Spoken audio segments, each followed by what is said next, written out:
Morning, everyone. Today is Tuesday, June 30th, 2015. This is a regular meeting of the Los Angeles Board of Police Commissioners. Madam Secretary, please call the roll. Good morning. Let the record reflect Commissioner Soboroff, Figueroa Villa, and Saltzman are present, and we have a quorum. Number one on the agenda, commission comments. All comments? Okay, let's go to the report of the chief. We have one public speaker on this item. Mr. Herman.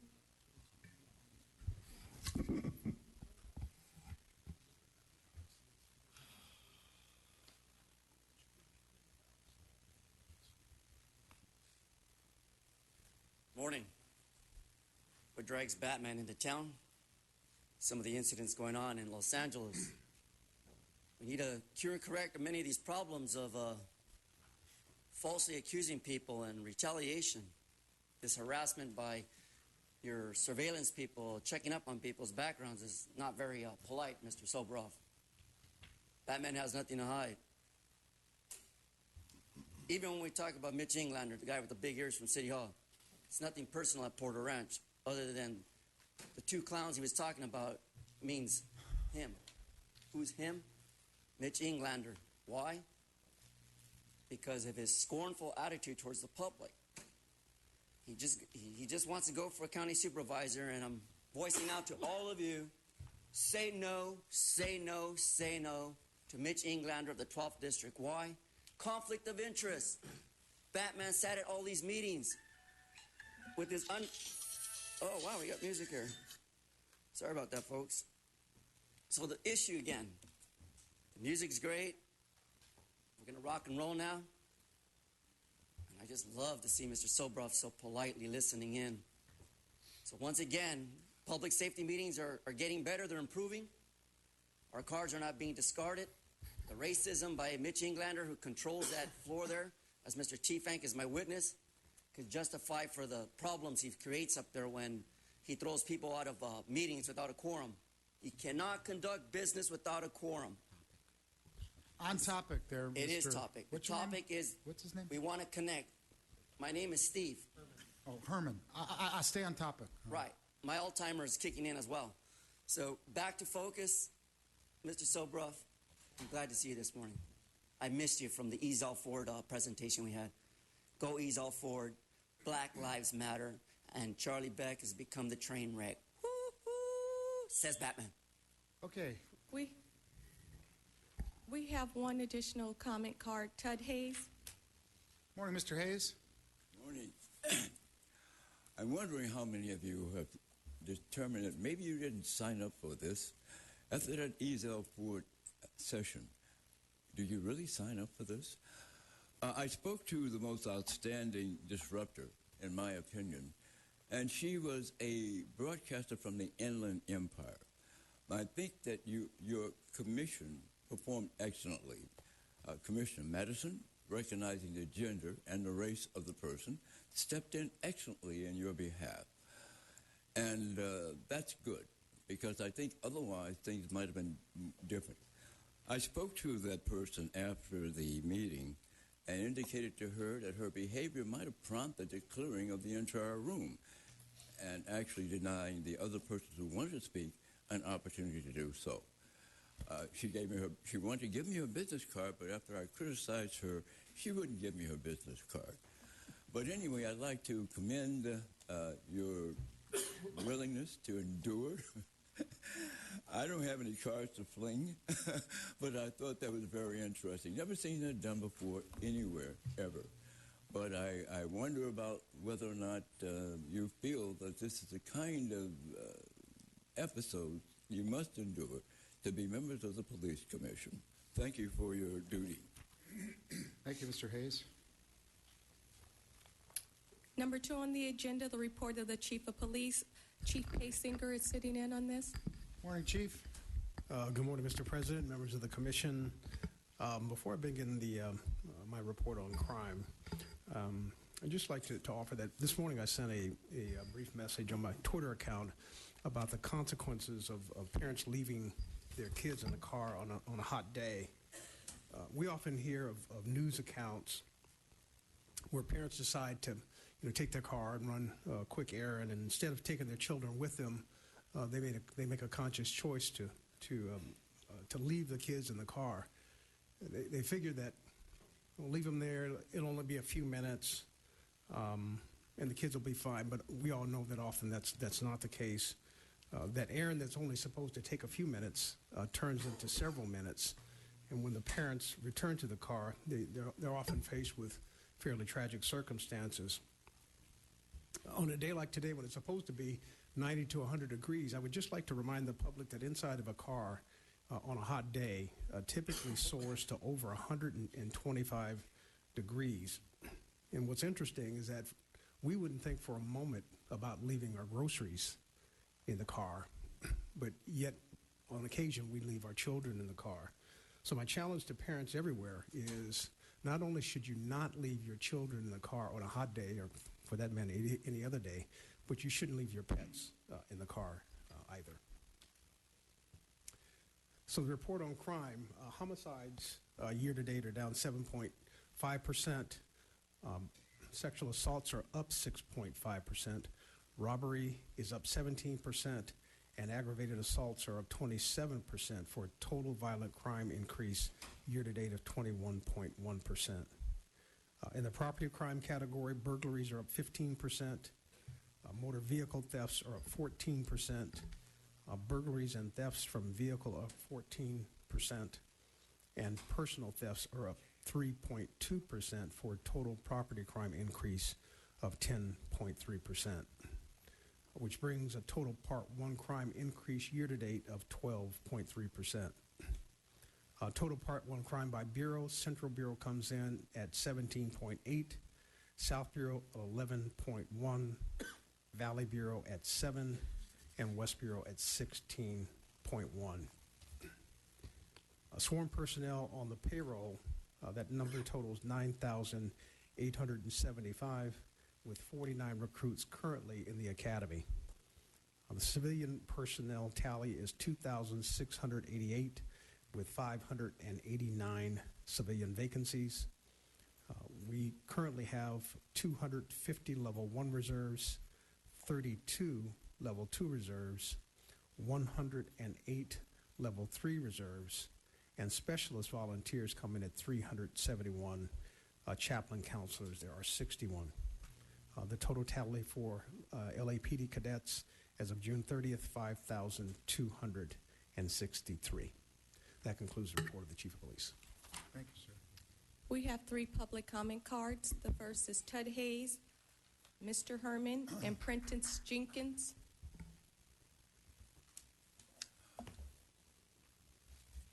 I was at a McDonald's restaurant where a person caused a disturbance, and actually, from what I would state, was guilty of not only disturbance of the peace, but also terrorist threats. That person claimed to be a member of a public official in the city of LA, a relative rather. So I went to that public official's office, and his staff said, go to the police. So I came here to this building. This building informed me we don't do crime reports. This is administration. We determine whether we should buy new tires, what vacation days might be, but we don't do police work here. So they sent me to Central Division in Skid Row, and the desk officer there told me that he didn't know the person whom I was speaking of. Well, that's true.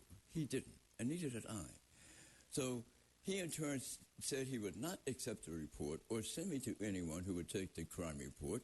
So he said, maybe you can go talk to detectives. Detectives told me, no, I will not take a crime report. I will not send you to anyone to take the crime report. I'll give you the telephone number of the senior lead officer. Call him and make the crime report. Now, if I were a visitor in the city of LA, would I realize I'd have to go to a senior lead officer to make a crime report? So I went to Internal Affairs at the Bradbury and reported this.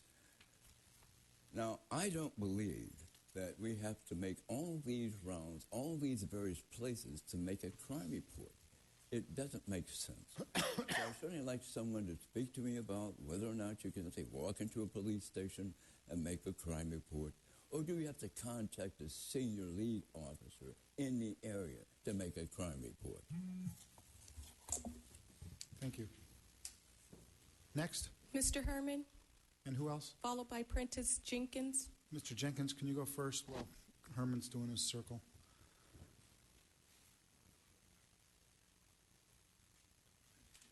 Morning, sir. Good morning. Prentice Jenkins. I'm a community activist since 1991, founder and publisher of City Life newsletter. There's a police motto that says it's better to be judged by 12 than carried by 6. Only the cops know what I'm talking about. If I was a cop, that'd probably be my motto too. I'm here to talk about Walter De Leon. Walter De Leon was shot in the head on Los Feliz. The cop said he was flagging down a cop. He ended up shot in the head. Again, we ask, why was Walter De Leon shot in the head? He's flagging down a cop. It makes no sense that the man ends up in the hospital with a cop's bullet in his head. Now, I was in the restroom a few weeks ago, and a cop came in. We were washing our hands, and I limit my contact with cops because I don't want to get shot. And he was the nicest cop you've ever heard. God, he started the conversation. We laughed about the weather. Said I'd probably eat lunch at the park over there. That's the cop I want to run into. I don't want to run into Henry Solis. We don't know which cops we're going to run into. Are you going to run into that nice cop in the restroom out here? Or are you going to run into Henry Solis that day? That's why I limit my contact with cops. Walter De Leon has no one to speak for him today. His family's not here. His family wants to know why the cop shot him in the head. I'm here to speak for Walter De Leon. I'm here to speak for Brendan Glenn, Charlie Africa. I'm here to speak for Ezell Ford, because their people aren't here today. And if the commission continues to allow cops to shoot people just because they thought they had a gun, remember, better to be judged by 12 than carried by 6, which means I'll kill him and ask him to find out if he had a gun later. That's what that means. That's a horrible motto. Mr. Herman, In memory of David Ferguson, hit and run, December 27, 2013. In memory of Larry McKay, shot July 17, 2014. In memory of Fernando Hernandez, January 23, 2012, shot. The repetitiveness of these murders in the so-called great city of Los Angeles of Angels has become corrupted and mangled with mafia racketeering. When does the war come against those who object to the reference for the law? When, Soberoff? When? And again, talking about protecting residents and neighborhoods, the same protection of law that Batman obviously upon seeing comes here to address the real issues: death, crime, and the hit and run capital of the world, Los Angeles. So LAPD is slow to accede to the trend, the grooming problem of social ladderness. A new word I've created for the chief and all the city administrations who, by non-compliance, sacrifice public trust, safety, health, and welfare. Often, invisible crimes go unnoticed, the same as Ezell Ford, killed because he was mentally unable to fight for his right. And yet at 311, the illegal access ramp put at the curbside for some elderly gentleman or woman or child to fall, slip and fall. Right across the street from the IA. No one addresses the safety concern as much as the people from City Hall. Don't forget today, item 2 and 3 is about alcohol sales. Alcohol sales. And Senor Fish is going to open up their alcohol sales on behalf of Jose Huizar, who owns a bar in Boyle Heights now. Batman knows this stuff. We're going to go to his opening day. Huizar, the loser. Next. that's the final speaker on that item. Okay. Item number 3 on the agenda, the report of the Executive Director, Mr. Tiefenk. Morning, Mr. President, members of the Commission. A couple of brief items. First, I'd like to correct item 8L, as in Lincoln, on the agenda. It should read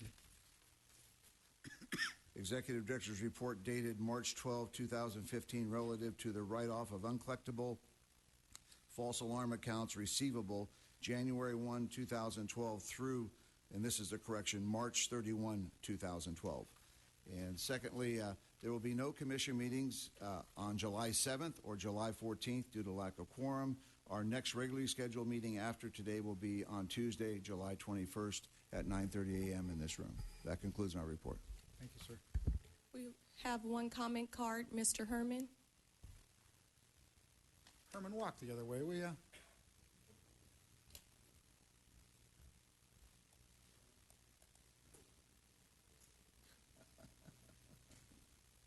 Soberov, is that okay for you? Are you happy now? You're wasting my time. I don't waste time. I used the clock. I got 2 minutes. Okay, that's good. It's lovely. Now that you brought me here to speak to you directly regarding the calendar, Mr. Tiefing knows very damn well that the calendar doesn't really ramify the problems at City Hall and throughout the city. We need more calendar events for the children to give out the baseball cards. I don't want Gonzalez over and over each time I ask for baseball cards. I want a different player. Can't the Dodgers do better? Can't they pad your wallet and you pad theirs? Conflict of interest. Now, Batman knows, Mr. Zobrov, we need this calendar in order to address the issues of the community. The Los Angeles LAPD government that should be on every calendar agenda when Batman and the crime fighters at City Hall are asking for what? Millions of dollars to buy more weapons to protect the public. But the problem's not weapons. The problem is the person who uses the weapon, who does not know how to use the weapon. Batman has all kinds of weapons, all kinds of tricks. I can be a tricholoquist, and you'll never know it, Silveroff, on the calendar. But anyways, Mr. Sobrov, we're trying to address the passage of a new calendar. And we would like to see in Boyle Heights, with Jose Huizar letting the public know on that calendar, when are we going to discuss the issue on the sales of alcohol for necessity and convenience? There's too many permits going out on that calendar. Item 2, item 3 at City Hall today deal with convenience and necessity of alcohol. And I will be on that agenda today to address the real issues, Mr. Sobrov, on the calendar. The calendar talks about the city business on behalf of the greater public interest and all the fine officers who have to fight the hit-and-run drunks on the street nowadays. Thank you. Item number 4 on the agenda, the report of the Inspector General. Mr. Bustamante, Thank you, Commissioners. I have nothing to report today. we have 2 comment cards. Prentice Jenkins and Libel. Mr. Herman is the second speaker.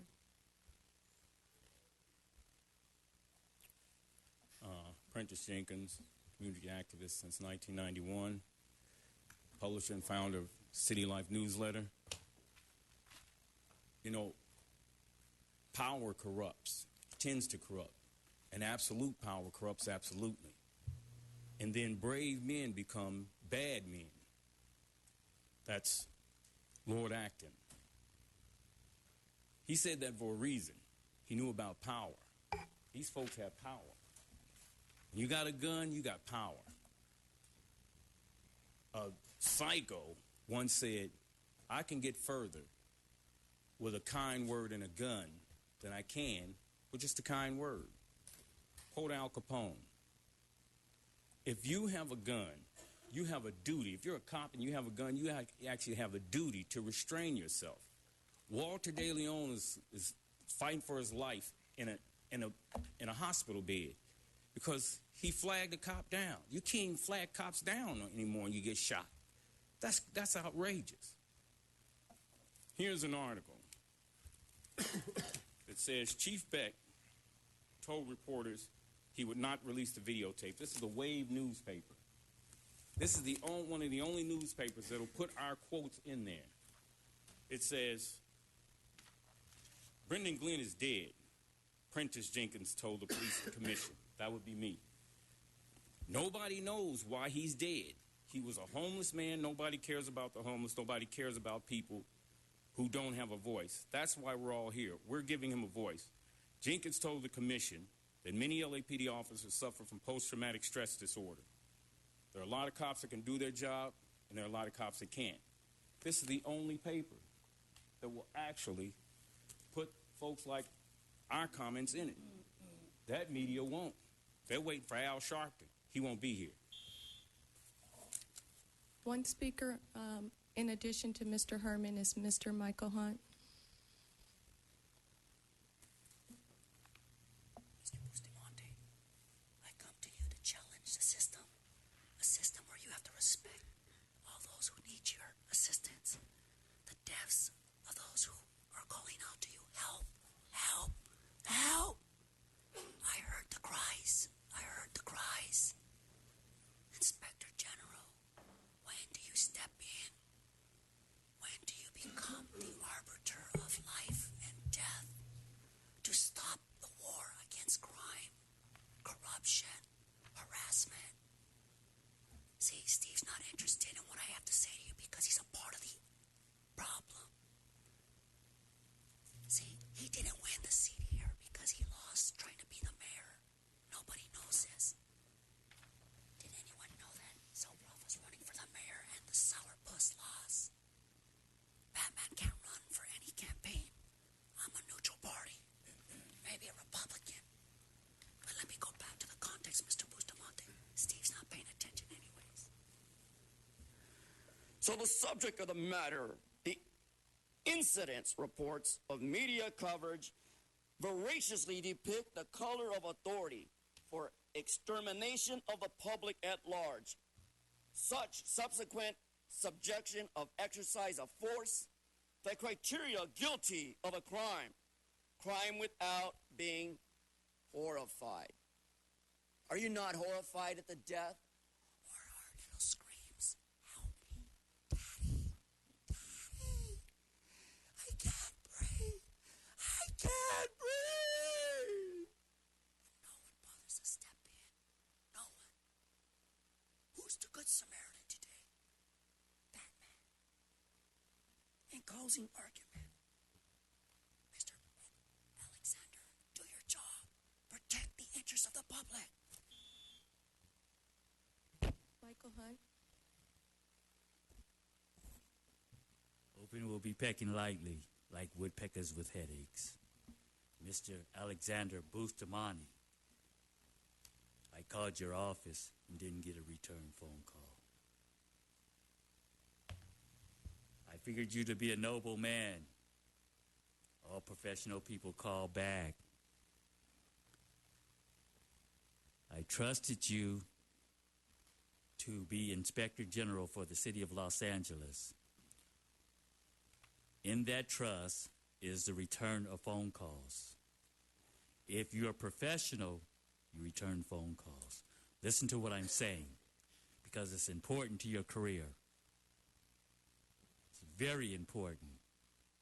You can be an inspector, retired general, or you can be an inspector general who does a good job. Red means retire. I am the new Red Chief, and I'm voting myself for Chief of Police.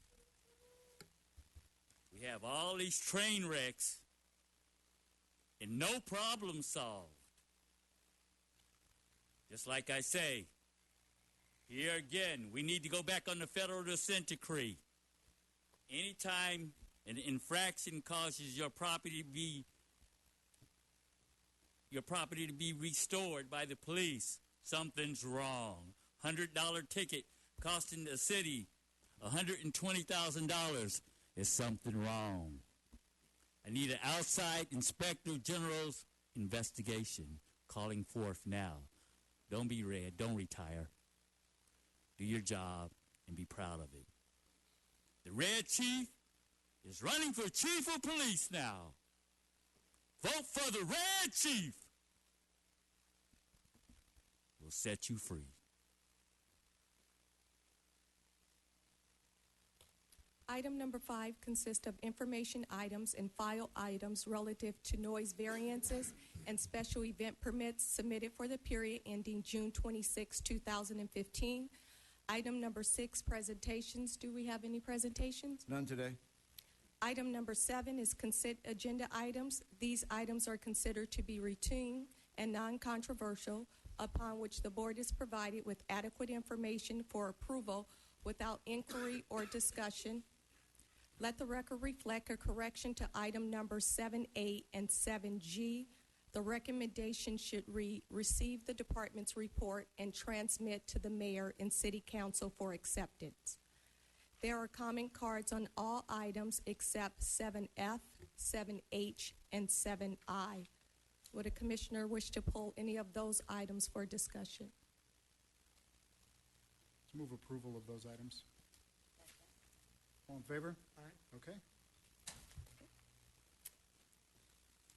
7A, the Executive Director's Report dated June 16, 2015, relative to the approval of a firearms ammunition sales police permit for Jason Eric Lewis. The first public speaker on this, or the only public speaker, is Will Watkins.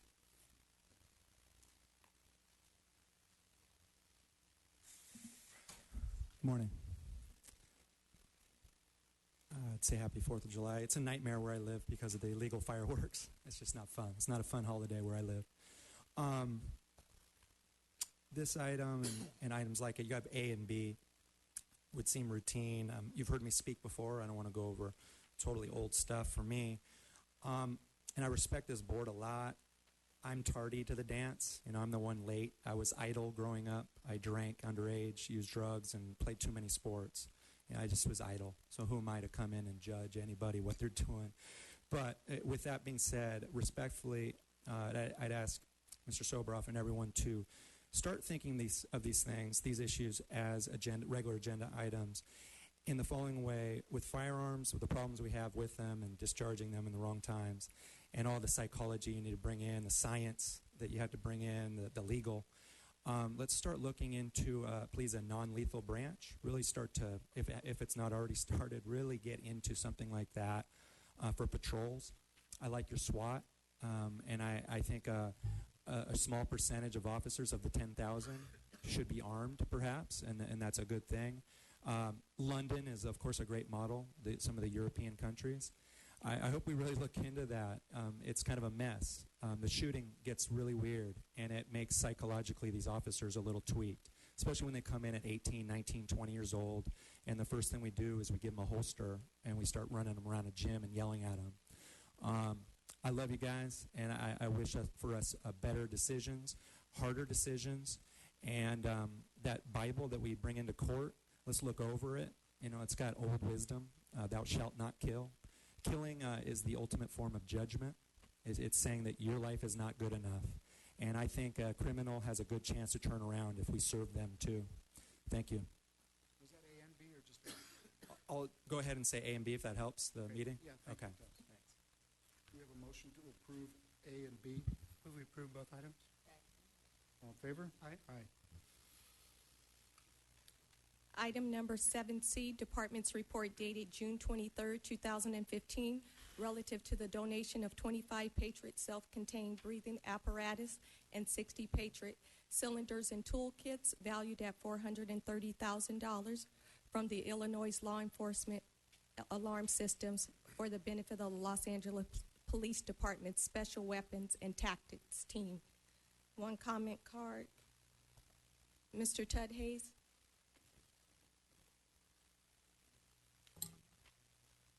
Thank you. I'm curious, and so are other people as to, about the donations to the police department. Despite the number of traffic citations and parking tickets, I would assume that the LAPD is a non-profit organization. And in that regard, when a donation is made, is that tax deductible? Because with the foundation on the next page, they're making 6 donations, which accumulate to be quite a bit of money. Like, first of all, to find out who they are, where they are, and what they do, besides have a lot of money to give to this department. So, only question is, I've looked at the memoranda on these items, and I couldn't find anything about whether or not this is tax deductible. But it turns out to be quite a sum of money, that good-hearted, good-natured, or good citizens provide to this department. So we'd like to know whether or not they're doing this out of the goodness of their heart or out of the safety of their pocketbook or their bank account or their corporate account. So if someone can inform myself and others who are interested in the matter in which donations are made to the department, we'd like that. Now, there's one other thing. Sometimes people give donations to particular police districts. We were told some time ago that if it's a huge amount of money, it's distributed among all the districts. Well, that's not so.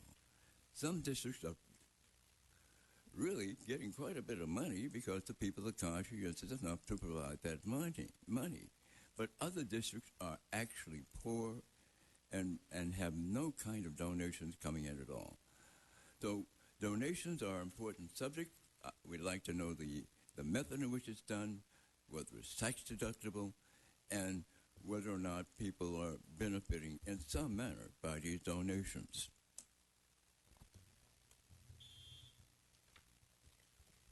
We have a The motion next two speakers, I'm sorry, we have two additional speakers, Mr. Herman and Michael Hunt.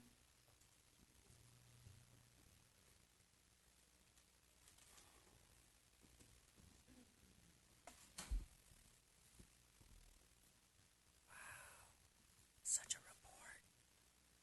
Mr. Hayes is correct.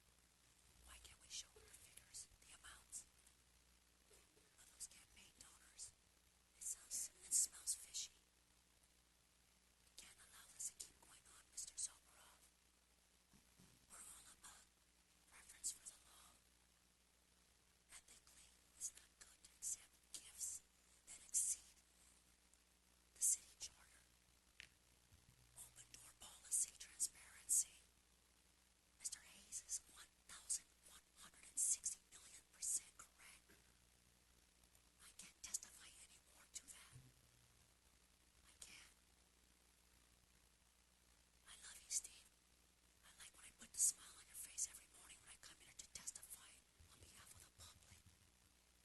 So let's have transparency and stop the criminal element of your mafia organization, whatever it would be. Who's the boss, man? I'll take him down. I'll go look for him. I'll bring him in for you. That's Batman. But I can't do it alone. I need the chief of police here. Chief of police, he's not here. Let's not go down the wrong railroad. Otherwise, this train wreck is going down, down, down. Batman. Choo choo. Choo choo. Choo choo. Thank you for listening, Steve. Michael Hunt. The Red Chief. The Red Chief is here. The Red Chief is here. Vote for the Red Chief now. I say this is a bad idea. I think y'all better renew it, go over it. This is a bad idea from the Red Chief. Blazing Broncos. Don't go with it.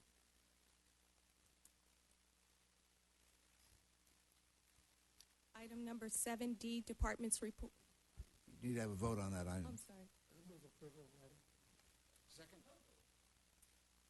All in favor?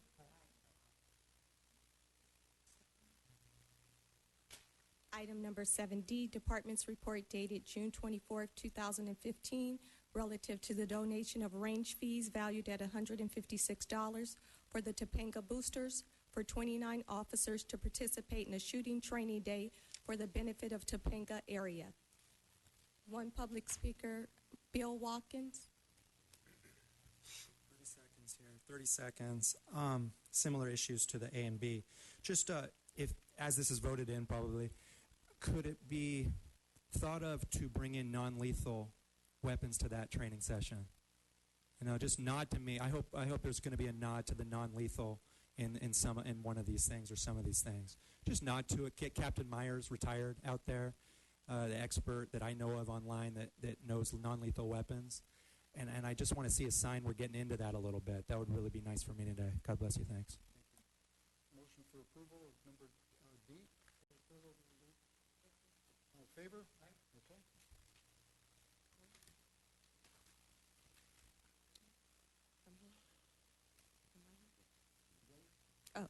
Yes, that's it for the comment speakers. And now we're on item number 7E, Department's report dated June 23rd, 2015, relative to the donation of a technical support contract for the lapdonline.org website valued at $30,000 from the Los Angeles Police Foundation for the benefit of the Los Angeles Police Department.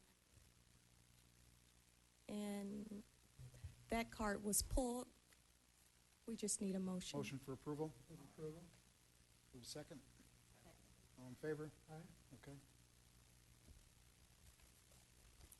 Item number 7G, Department's report dated June 23rd, 2015, relative to the funding to support the domestic abuse response team, valued at $42,500 from the Los Angeles Police Foundation for the benefit of Southeast area.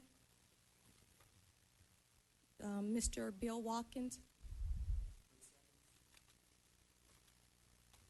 Take a lot of time. Do you have a card in for H too? No, I don't. Okay. Just J. Sir, excuse me. You want to combine this with J then? Where's J? What's J? It's the same issue. It isn't, but I will, sure, if you want me to combine those two. We'll see. Okay, I'll just do G. I get confused. Excuse me. I'm just an alcoholic in recovery. I don't know what's going on sometimes. Keep it simple, one day at a time, one thing at a time. 7G. Just this. Please consider, it's like, just consider spiritual resources and religious resources when you get into DART and domestic violence. I'm one. I'm just a humble, churchofmary.org is my thing. It's just a humble service. Or just, it's just an idea I'm sharing with you tonight, that when you get involved with DART and domestic violence, contact the spiritual institution that married the individuals and get into that side. I feel like it's underrepresented, the religious and the spiritual side of these issues. Whether you're looking at the homeless and their medical problems, but please consider spiritual options and make a note, as some of our California legislation does make a note for, gosh darn it, I can't think of the law, Annie's Law. What's that darn homeless helping law? I can't think of it. But anyways, please consider spiritual and religious options instead of just forcing couples out of their situation. They were married by a religious institution. Get them involved. Get DART involved, please. Thanks. We have two additional speakers on this one, Mr. Herman and Red Chief.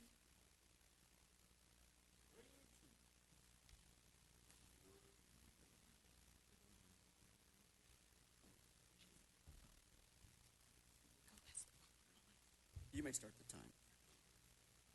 We're looking at $42,000, 500 and change for the Los Angeles Police Foundation in regards to the department's report dated June 23rd. Approval of the department to accept the donation, funding support for the benefit of Southeast area. Well, my recommendation as in public interest to all of you is that that amount should be doubled. Double to the troubles that come out of the problems. So in order to fix a problem, you have to have appropriate funding, a check and balance that will exceed without any stoppage, detours, or deficits and collapse. So I'm for it. I just want to thank you, Sobroff, for paying such great attention to this point. And again, I allocate the 84 and a half for this department report. Thank you. The Red Chief is back again. Vote for the Red Chief of Police of L.A. The Red Chief is back now. I say this is a good one. I say double amount, double the trouble with the red. Get them on out there and let's do it. Anything that's going to benefit the public, I'm with now. Do that and do that quick. The Red Chief says do it and do it quick. Vote for the Red Chief of Police L.A. Motion for approval? All in favor? Item number 7J, Department's report dated June 23rd, 2015, relative to the donation of Fort Science Institute certification training valued at $8,460 from the Los Angeles Police Foundation for the benefit of the Forced Investigation Division. One speaker, Bill Watkins. Keep it brief. So going over, I don't want to go over a lot of other stuff. We're having trouble with illegal fireworks in my area. There's no, in Hollenbeck, there's no current program for that. Just going back to lethal force and combining those two, and you have a fund here, $8,460.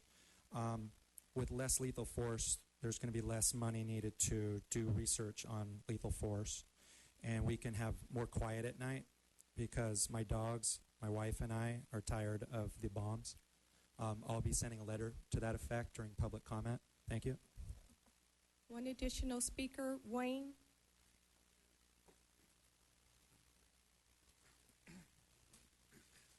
Yes. Oh, money. Money, money, money. $8,460 from this group called the Los Angeles Police Foundation. Who is the Los Angeles Police Foundation? Where did they get all this money? Money grows on trees, doesn't it, Mr. Soboroff? You know that. You got hundreds of millions of dollars. It grows on trees. So, where did this group get this money? From donations from all of the wealthy living in the West Side? And why would they be giving it to the LAPD? Why is it I go all over these city meetings, I go to all these neighborhood council meetings and I look at their agendas, and I just keep seeing the same thing over and over again. LA Police Foundation, LA Police Foundation, LA Police Foundation, giving, giving, giving, giving, giving, giving, giving. It gets to the point where, what do they want in return for this? They want something. You're not looking at me because you know they want something. And what they want is influence. If they didn't want influence, why would these campaign donors be hiding behind this foundation? That's America. Sneakiness, third world, banana republic, rich donor, cocksuckers hiding behind corporations, LLCs, interlocking corporations, interlocking corporate boards owning the media, and the LAPD Foundation. So, you'll approve it, but we all know why. Second. All in favor? Aye. We are now on item number 8, regular agenda items. We have comment cards on items 8C, 8J, and 8K. Would a commissioner wish to put an item as special for discussion other than those items? Are the officers here on 8A? Anything you want to say about it? Yeah, I would like to hear on 8A, I want to hear the story. B, and K. Okay. And then I understand J is also held. So I move approval of 8C, 8D, 8E, 8F, 8G, 8H, 8I, and 8L. Okay. Do we have a second, Sandra? Second. Okay, all in favor? Aye. Aye. Let's start with A. Quite a story. Yes. Yeah, it is. Thank you. Okay, good morning, Commissioners. I am Deputy Chief Bill Murphy, Commanding Officer of Police Sciences and Training Bureau. And today it is recommended that the Honorable Board of Police Commissioners award the Medal of Valor to Officer Sheila Sparkman and Officer Jose Pena for their heroic actions on April 7th, 2014. Let me recap this for you. Actually, Officer Sparkman and Pena went to a radio call, and it was for domestic violence. When they got there, they were met at the door by a wit who happened to be a roommate who ended up being the suspect. He asked him, "Hey, did you hear anything? Are you aware of any incidents?" And he said, "No, I'm not aware of anything, but my roommate and his boyfriend stay in the back bedroom back there. And so he went back there, knocked on that door, notified his roommate that the police were here. The roommate poked his head out and said, give me a second, I'm going to put some clothes on, then walked back inside. Both officers were staying at the doorway at this particular point, but remember, this was a domestic violence call, a potential domestic violence call, and all of a sudden they start hearing loud noises back there, and they perceive this to be an argument. They redeployed to the back bedroom because it would be a welfare check to make sure that the person may not be a victim of a crime of the domestic violence. As they get there, they notice that would end up being the victim. He's sitting on the bed, and he's rocking back and forth, and he's extremely nervous looking. And they start a conversation with the victim, and the victim is unresponsive to the questions that the officers are doing. So this is of great concern to the officers. They believe, hey, I better take this victim out of the room, take him out of a potential danger. They had to investigate the domestic violence, so they actually grabbed him and escorted him out of the room. When they did that, both officers came back in. They started giving commands to the other person and saying, hey, could you come outside with us? That person ends up being a suspect, ended up refusing to do it, and ends up backing up into the corner of the room. There's, I believe, like curtains there, and all of a sudden he pulls out a gun. One of the officers, Pena, goes ahead and said, hey, gun, tells his partner that there's a gun there. And what begins is really an extreme gun battle between the suspect and Officer Sparkman. He comes right up on, points the weapon at her. She pulls her gun out. They exchange gunfire in this small, close space. And in fact, to the point where Officer Pena had to back away from the doorway because it was such a small amount of space. And Officer Sparkman was under such intense gunfire that Officer Pena decided to fire through the wall to try to give a distraction because he knew his partner was taking heavy gunfire.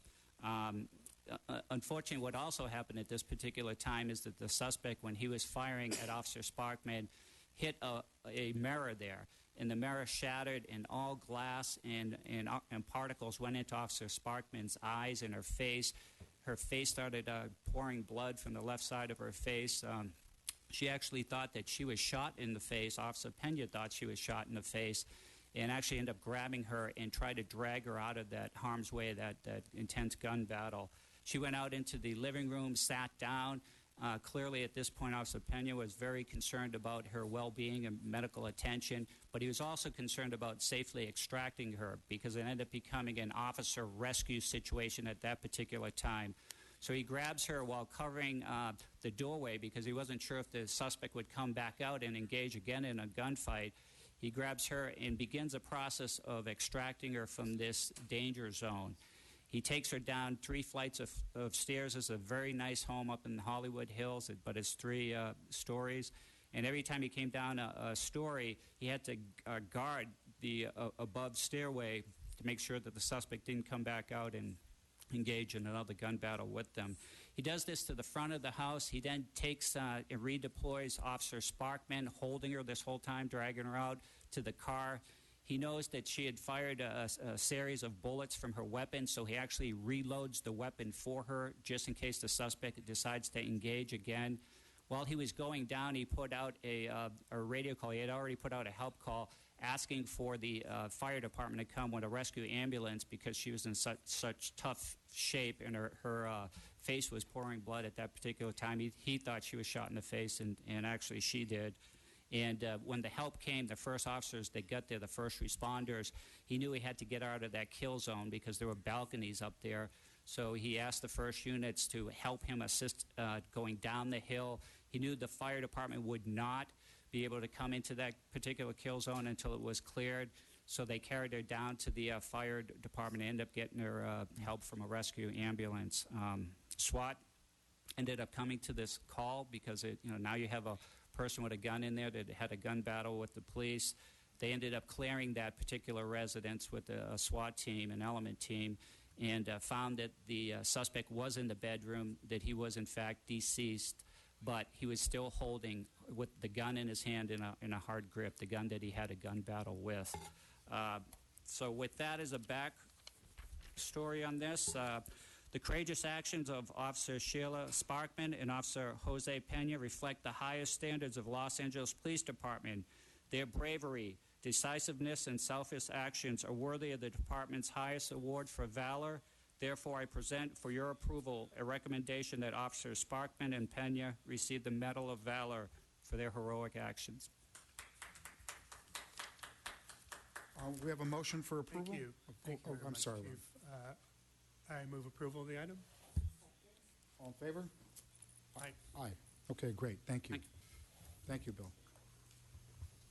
Item number 8B, Department's report dated June 12, 2015, relative to the Standards-Based Assessment and Employee Evaluation Report Audit, AD number 14-012. Thank you. I held this really with just one question and question for the department, which is I'd just like to hear back from the department regarding objectives 2B, 2C, 2D, and 2E. And I'd like to understand what the department's doing about the deficiencies there.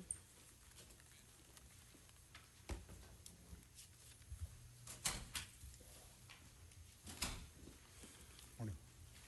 So, if you could speak to 2B, 2C, 2D, and 2E, and the department's response to those, that's what I'm asking about.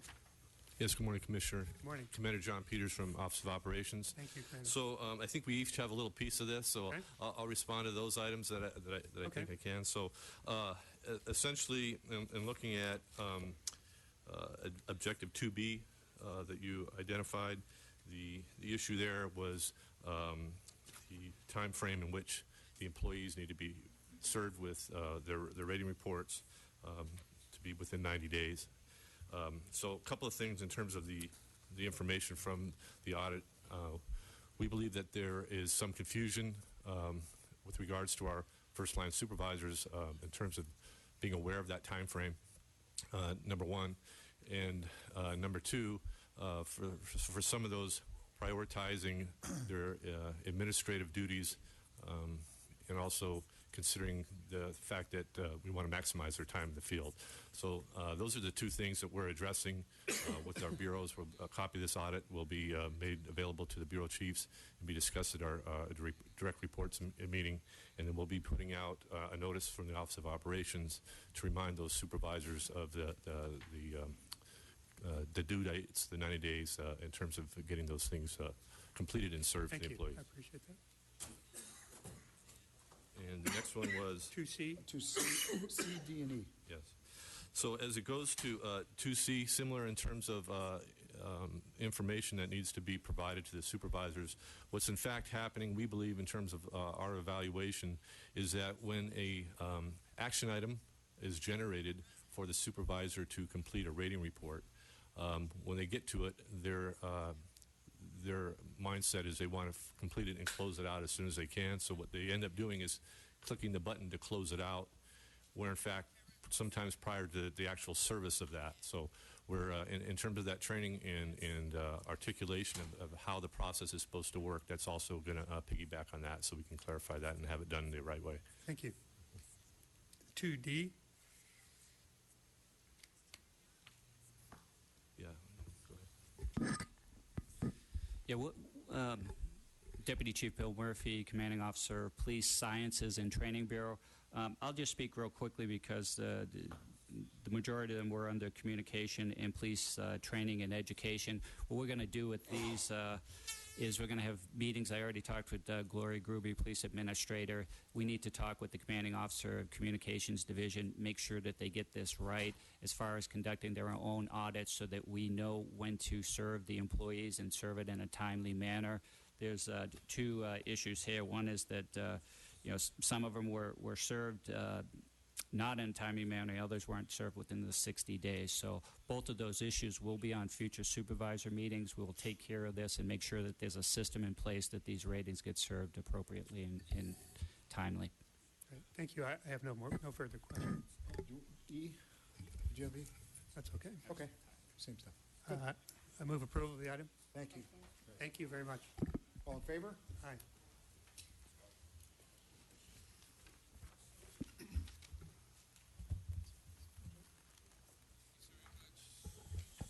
And C, no?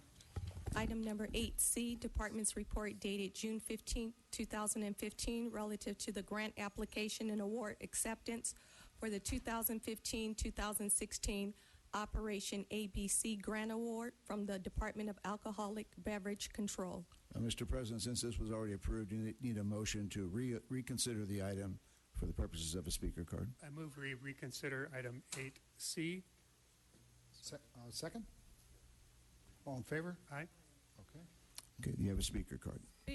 First, we have three: Mr. Herman, Red Chief, and Bat Cat.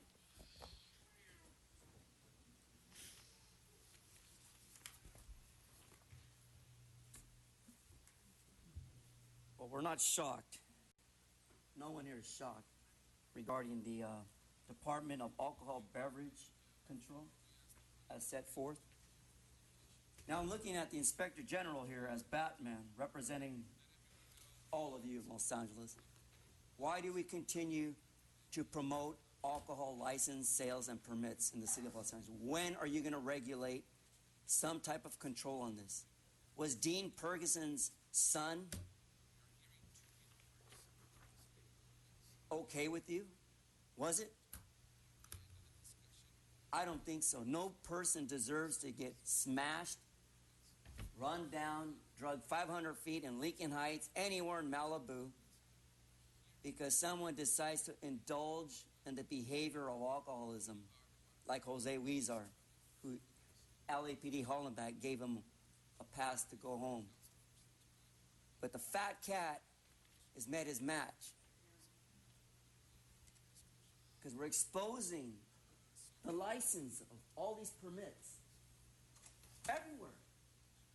You have to walk 5 feet to go to the next liquor store just for a drink? Where's the Department of Alcohol Beverage Control in this matter? I forget, Sobrov, you probably have a connection with Huizar on his new bar opening in Hollenbach, right? But let me tell you something, sir. Senor Fish would love to have an alcohol license, but why? Why? Right across the street from here at the pizza joint on the corner, we can get wine and dine, beer and treats.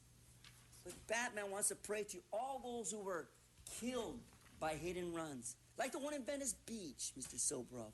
But that was just tourism. They don't count. One mark down.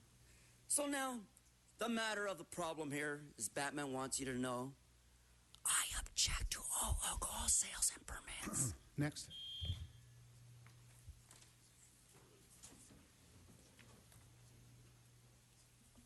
Vote for the Red Chief, the new chief of police. Common sense chief. And let me tell you why. Like my colleague just said here, one more alcohol license, one more death. I think that we should do a real good study in depth on how many liquor stores and how many alcohol permits we want to produce in the United States. As if we don't have enough, just think about one more life. Maybe even your wife, but just one more life. Vote for the Red Chief of Police, the common sense chief police. No more killings, no more beatings, no more brutality, no more kids being harassed by police officers. Vote for the Red Chief.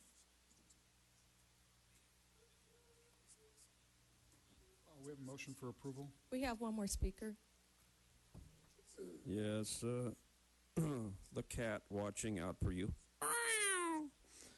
So, voting again. First off, stop these establishments from serving more alcohol, especially to minors. You know, the only answer it's turned out to be is there's a man who can save the department. Vote for the Red Chief. That's all you can do. Because the Red Chief would put a stop to this. He would list all of the alcohol licenses, and then he would determine who the abusers are. Over in CD3, for example, there was a lovely bar called Weber's, where there were shootings in the alley and drug trafficking, gun sales, and then across the street, another lovely place called the Canby. And there was a wonderful gentleman that used to serve alcohol there that would rev his motorcycle at 2:30 in the morning till about 3 a.m. And I'd called the LAPD 67 times in 3 years. What did you guys do? Shit. That's what you did, because they had a liquor license, and I was told where to go. So you know what I had to do, Commissioner Soboroff? Councilman Dennis Zine was my councilman. I had to drive over to his house and ask that fat fuck why that place is still open. So surrounded by 15 police officers, he told me to leave. 6 months later, they were closed. You don't give a goddamn about the community around these places. Just sell the booze, let the criminals go, and get the tax money. And then anything else that's a violation, local payoffs, such as donating equipment to the local police station. No more alcohol permits. Shut it down. Is that it? Yes. Move approval of the item. Second, all in favor? Aye.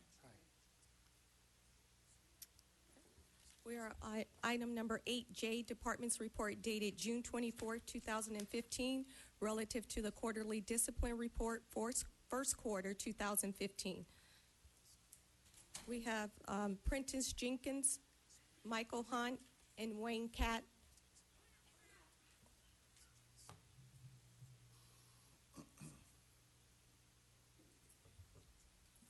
Prince Jenkins. I am the founder and publisher of the community newspaper, City Life newspaper. Those that do not remember the past are doomed to repeat it, to continue to repeat the past. That's George Santayana. People are continuing to be shot, continuing to be killed. The one thing you have to understand is that these people can't speak for themselves, but the dead will have a voice as long as we have a voice. Brendan Glenn's going to have a voice. He's dead, but we'll continue to speak for Brendan Glenn. Charlie Africa and Ezell Ford, and now Walter De Leon, who's fighting for his life in a hospital bed. You continue to repeat the past. You won't discipline these cops.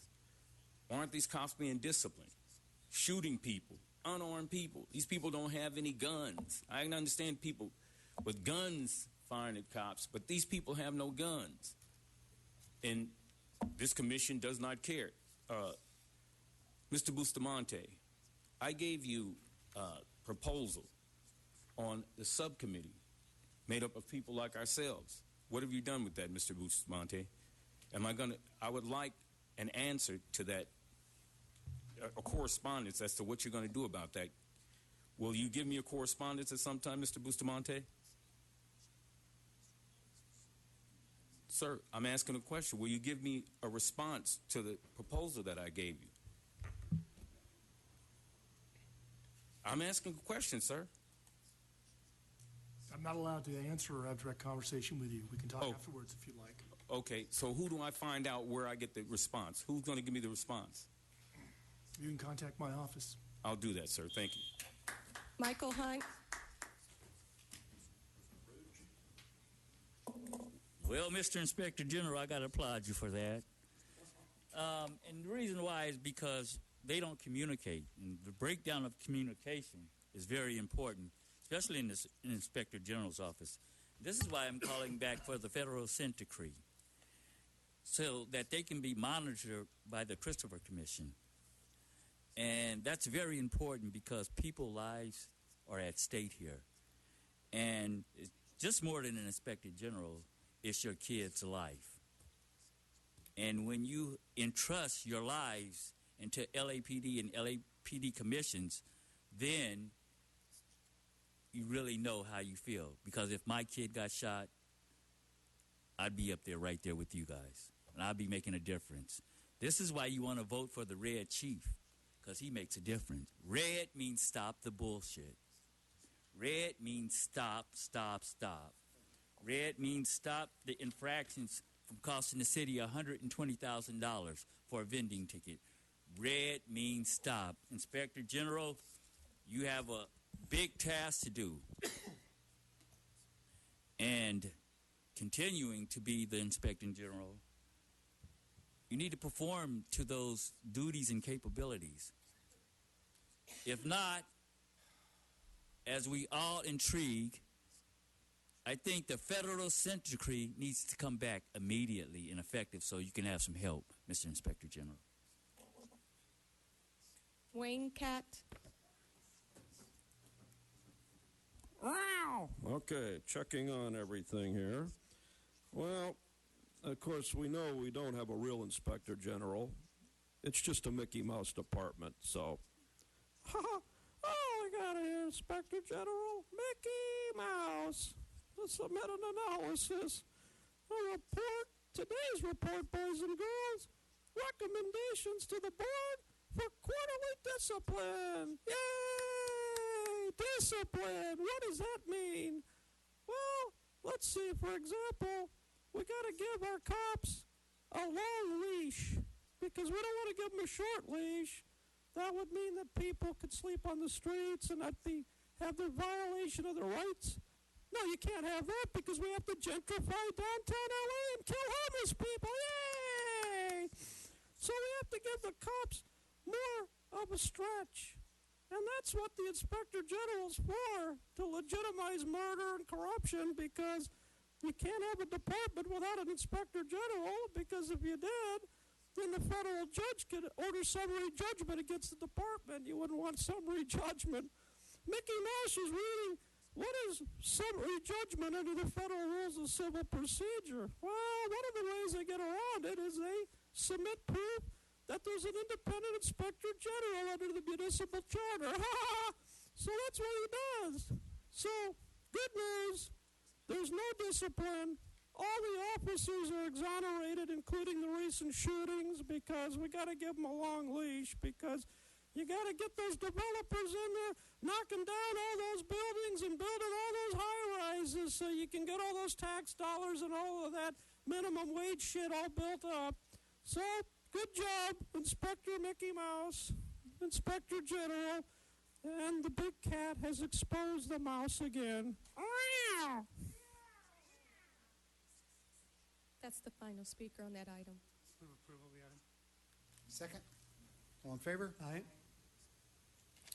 Item number 8K, Department's Report dated June 16, 2015, relative to the Gang Enforcement Detail Community Law Enforcement and Recovery Selection Criteria Audit, AD number 15-035. Morning. Thanks for your patience. Morning. Morning, Commissioners. I held this item just to hear from the department about Objective 2D, the use of command language in the commanding officer's evaluation. And I raise that because it's an issue that has come up before. It was an issue during the time of the consent decree. And I note that the prior audit, if I understand correctly, had similar recommendations, and the prior audit is from 2 years ago. The report says that the recommendations are in progress. So I would just like to understand from the department where we are, since the 40%, 41% results are obviously not good enough.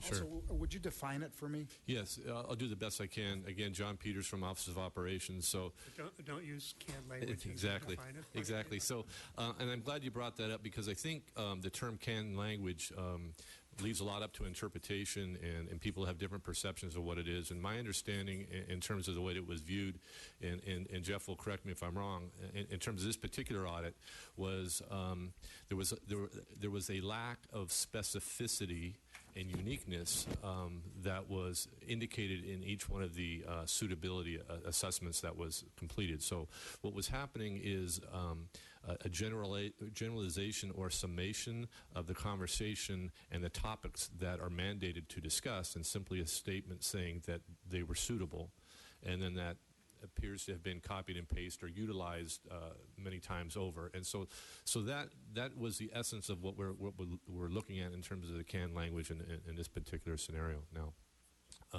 So I think that there again has been some confusion, and we're efforting to correct that and understand to help the areas to understand that there needs to be something unique in response to each person that's interviewed and that's being assessed in terms of their getting into a gang unit. And so we support the recommendations that came out of the audit.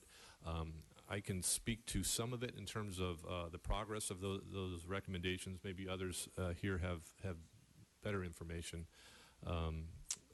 I know for the recommendation as it goes to the clarification or the deconflicting of the documents that talk about the length of time frame that the evaluation reports, the SBA, should cover 1 year versus 2 years. That project has been initiated at our PPD, our Policies and Procedures Division. My understanding is that the whole team's evaluation report document that's been utilized, they're looking at revamping the whole process, and that would be something that ultimately, because this was a consent decree item, would come back to you folks to approve at some point in terms of doing a better job of that, capturing some of that. That's my understanding on that piece. The protocols to ensure the so what's happening in terms of the team's reports accurately depicting when somebody is assigned to a gang unit. When somebody transfers and it comes out on the transfer, official department transfer that's being entered, where we're having the problem is when somebody is already in a division and its movement unique inside that division, that the Teams 2 coordinator for that division is not updating the team's report. So those are the things that we're efforting to put in place so that we won't have those types of problems moving forward. Thank you. I appreciate it. I don't have any other questions. But That was my only question also. Okay. You want to move approval? We have 3 speakers on this item. Prentice Jenkins, Bill Watkins, and Wayne Catt.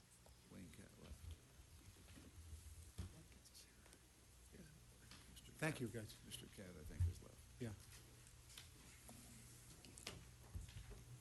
We talk about gang units and gang suppression. Craig Lally came in here a couple weeks ago, last week, and called Ezell Ford a gang member.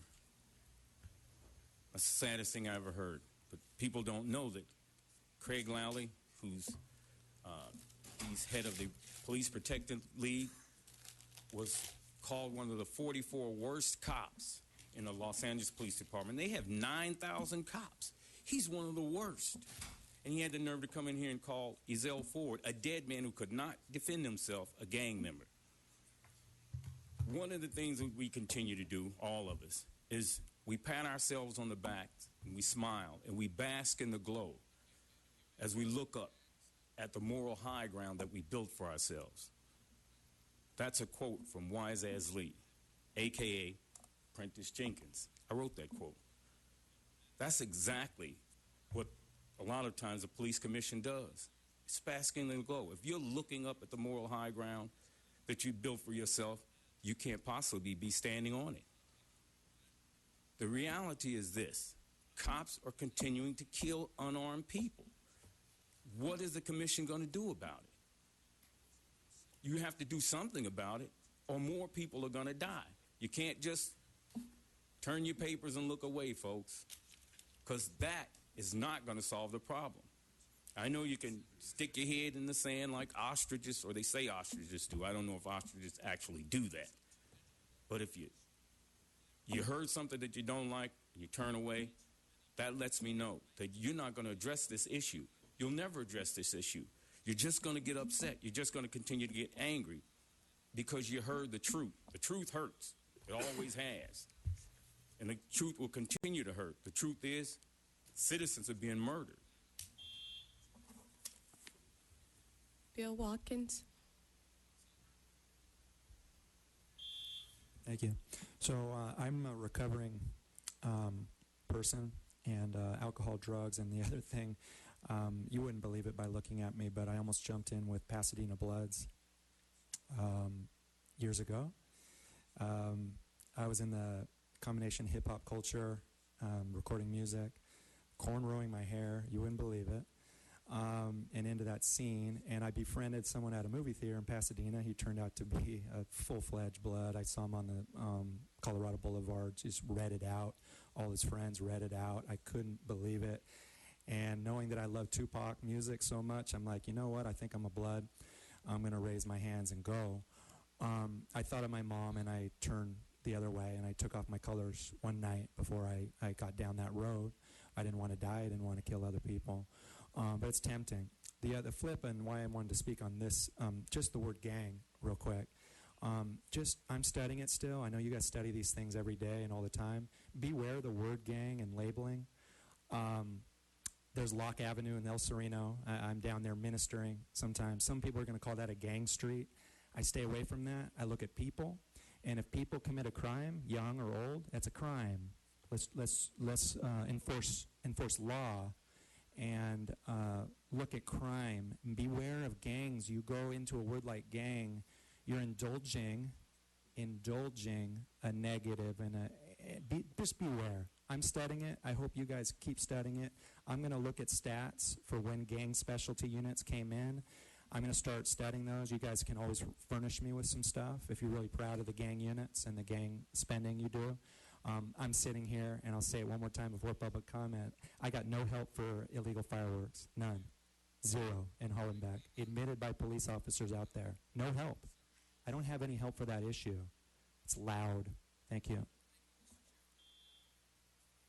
We are now on item number 9, public comment period. Move approve the item. Second. All in favor? Aye. That was approval from, Salzman made the motion? Yes.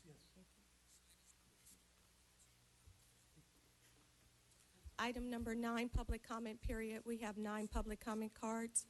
Hugh Shoritz, Bill Watkins, Prentice Jenkins, Mr. Ted Hayes. Mr. President, I would suggest that the secretary call all of them, and those who are not here, those cards be filed, Right. so we don't have people walk in on us. So let's everybody just pop in a line. The remaining 3 would be Wayne Cat, Batman, and Michael Hunt. Okay. So the only ones that are here are 1, 2, 3, 4. 1, 2, 3. No Oh. Hugh? Hugh's not here? I'm Hugh. Oh, Hugh, go ahead, please. Okay, that's fine. You called first? That's fine. Morning, sir. Hi, I'm Hugh Schertz. I was here on June 2nd. Can you speak into the mic? It's hard for us to hear. They're going to give you the handout I gave you. You know, I really don't want to be here, and it's not because of downtown. Downtown and Chief Beck have been wonderful. The problem is, every time it gets to Topanga, it stops. The person that shot, I'm just going to say it, Scott Adams shot at my father. He is still out there. Robert Adams was right there next to him, who's his father.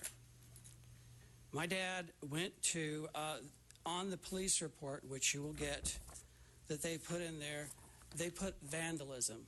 I don't consider that vandalism to shoot at a 90-year-old man in my home. It was purposeful. When he said it, and the reason I know, and they said, well, you didn't eyewitness it. I heard his voice. I know who he is. I know the voice. He said, we got him. That was Scott Adams that said it. That's it. You know, it doesn't. That's not vandalism.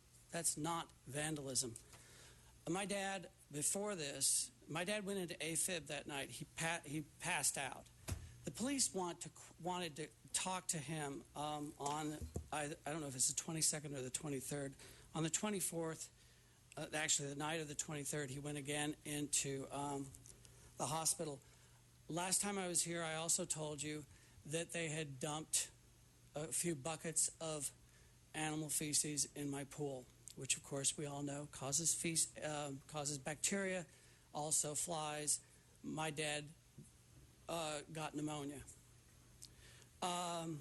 and 5 days in the hospital. They say that there's no injuries on this vandalism report. I consider $300,000 a lot of injuries. Thank you, sir. Next. Thank you. Bill Watkins. Hi. So 2 more minutes, and thanks for the patience, and thanks for the meeting. You guys do a really nice job.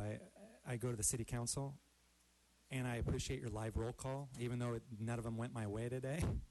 I appreciate that it's live, and you listen first, and then you vote. Over the city council, they do the electronic tabulation, and it looks really fishy when you're not sure if they even were there, listen to anybody. So I really appreciate it. My point for the day, and I passed along to the Sergeant at Arms just some letters for everyone here today about fireworks from my area. I'm starting Neighborhood Watch, Monterey Road Warriors. I'm really excited about that. It's been 5 years in the making, or 4.5. Rose Hill has their meetings, and they wanted me just to say that was Neighborhood Watch, but I'm finally just tired of the fireworks. And that's the main crime that hurts me, because I have my overdoses and my bad heart, and then my dog Yodi thinks the world's going to end, and he's a pool of saliva every night. That happens. He's shaking, and it changes our night from a nice night to a bad night. I came in here the first meeting, and I'm glad I did. I started going after water and making sure we could drink water up here. It was a slam dunk because there was right there. It was sane. It was a healthy thing and a sane thing, and we knew, let's just let them bring the water in, because we're drinking coffee or drinking water. Let's do it. I'm trying to ask maybe for my second one, and that's that we put our heads on fireworks, not just where we hear the explosions, go out and get them. I need detectives. I need Vice to think about this. They go after a lot of crimes that are quiet. They may be bad. I know they're bad. But the gosh darn it, they don't get me out of my freaking house every night. You know, bombs that make car alarms go off all over the city, definitely in El Sereno, my area. I need help. I'm going to keep working on this, and you guys will see my full Neighborhood Watch report for June. It's a fiasco out there, and admitted by the Hollenbeck officers. We need to work on that. Let's slam it down and start working on that, please. Thank you. Thank you, sir. Ted Hayes. I'm still impressed with the manner in which the Ezel Ford session was handled. Considering the previous commissioners, I wonder how Rick Caruso might have handled that. It would have been very different, I assure you. Now, the police commission is a captive audience, and for that reason, people take their 15 minutes, which is reduced to 2 minutes of fame, to conduct whatever they wish to do. And the courts have always sided with these people over and over again. I believe some of you might have been concerned about the display of a term which might have been considered to be vulgar or obscene, but believe it or not, that was considered by the court some time ago in a courthouse where a gentleman came in with the F word and the draft. And they sided with his ability, his right to have that slogan. Now, there are some terms that are considered to be rather explosive terms under, I guess, 415, I don't know what else, where it's something that might prompt someone to take some violent action. And that's kind of a catchy situation. But anyway, I would suggest to you to recognize in some countries where the population is not apathetic, are not passive, where they have tens of thousands of people in the streets and thousands of people in the streets, and they have to bring out the water cannons. Well, you are the water cannon. See how effective you are? You don't clear out the streets, but you don't have really a dynamic population here in L.A. to approach any situation, which is rather deplorable when it comes to the population. I don't suggest they act the way the people act up here, but we do not have many people who are concerned about governmental activities on any level. Prentice Jenkins. In Greece, wise men speak, but fools decide. George Santayana. An excellent decision on that, on the cop who was disciplined by you folks. But you did the wrong thing by saying the other cop shouldn't have been disciplined in the Zell Ford situation. The question is, if wise men speak and fools decide, which one are you folks going to be? I didn't say it. George Santayana said it. I have videotape. We don't know why they approached these Zell Ford. When an LAPD helicopter is shot As of now, a man is under arrest, accused of attempted murder on 2 pilots. Charlie Tweeza tells us how it happened. Officers with LAPD's Air Support Division are trained to handle just about any situation. That training came in handy for 2 officers Sunday morning. It could have been worse. These are the cops. You know what they were doing? This is about Danny Lopez. Danny Lopez was in jail for shooting at this helicopter. But no one wants to know, no one asks a question, why were they flying over Danny Lopez's house? They were harassing Danny Lopez. He shot that sucker down because they've been harassing for years. No one went to ask, no one's gone to interview Danny Lopez in jail. He's in jail now because these people, these cops, look at this cop's eye. These cops are high. They're flying your helicopters and they're high on something. And they started harassing Danny Lopez for a long time. They harass me. They'll fly over your house and harass you dozens of times. Al Ford, another one here. This is another gentleman who was assaulted by the police department. The helicopter started flying over his house dozens of times. You got to get this under control, folks. We are now on item number 10, closed session items. We have 2 speaker cards on item 10A1 and 10A2 from Wayne. No response from Wayne. The Board of Police Commissioners will now recess into closed session to discuss item number 10A1 and 10A2 in accordance with Government Code 54957.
We are now back in open session from closed session. Item number 10A1 was discussed, and the Chief's recommendation was unanimously adopted. In closed session, item number 10A2 was discussed, and the Chief's recommendation was unanimously adopted. Do we have a motion to adjourn? Move we adjourn. All in favor? Take 2. Is that a wrap? What do they call it?